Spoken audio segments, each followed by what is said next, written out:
अंधेरा गहराता जा रहा है और रातें गुजरते वक्त के साथ रात वीरान और वीरान होती जा रही हैं। चारों तरफ एक अजीब और गरीब खामोशी है। हल्की सी आहट भी शरीर में सिहरन पैदा करने के लिए काफी है। क्या शोर के शहर में है एक गुमनाम सा सन्नाटा।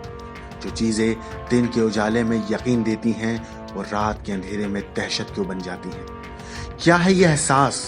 क्या भूत प्रेत सचमुच होते हैं या फिर ये हमारा महज एक वहम है? क्या ये जानने और साबित करने के लिए आप कब्रिस्तान में रात गुजारना पसंद करेंगे? अगर आपसे कोई कहे कि एक रात तो गुजारे कब्रिस्तान में, पक्का जवाब है कि आप राजी नहीं होंगे। आखिर कौन होगा जो अपनी रात कब्रिस्तान में मुर्दों के बीच गुजारना चाहता हो? लेकिन आप जानकर हैरान रह जाएंगे कि कर्नाटक के नेता इन दिनों कब्रिस्तान में रात गुजार रहे हैं।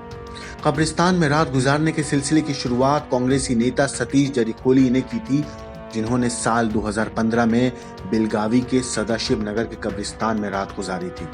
और अब कर्नाटक की एक महिला नेता सुजाता कलिमनी ने एक कब्रिस्तान में अपनी रात गुजारी।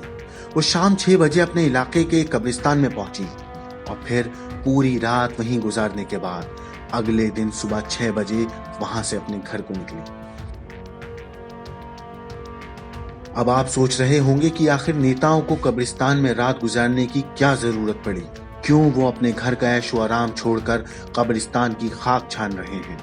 तो इसका जवाब ये है कि अचानक कर्नाटक के नेताओं का ज़मीर जाग गया है और उन्हें जनता की फिक्र होने लगी है।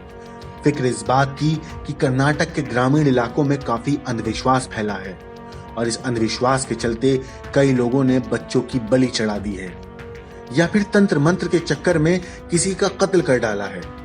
हाल ही में रायचूर में अंधविश्वास के चलते 3 बच्चों की बलि चढ़ा दी गई थी। लोगों के दिलो दिमाग से अंधविश्वास हटाने के लिए कर्नाटक के नेता कब्रिस्तान में अपनी रातें गुजार रहे हैं।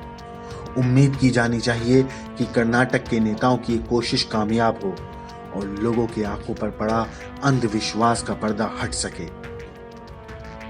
ब्यूरो रिपोर्ट, क्राइम तक।